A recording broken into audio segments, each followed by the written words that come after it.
You came on the stage with a very special, let's say, moving device. Well, indeed, micromobility will play a decisive role in the future, especially for big cities.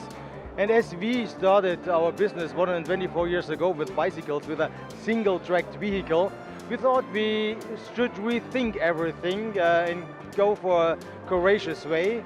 And this is a perfect crossover which combines all the advantages from an e-bike, from an e-motorbike or an e-scooter, because it's lightweight.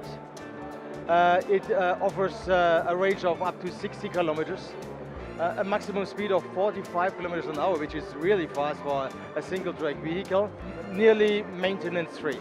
And the good thing is you don't have to pedal anymore. If we offer it, it would come with curve ABS, with cruise control, with function on demand, with a seamless smartphone connection, geofencing. So everything which comes along with digitalization will be offered at with this vehicle as well.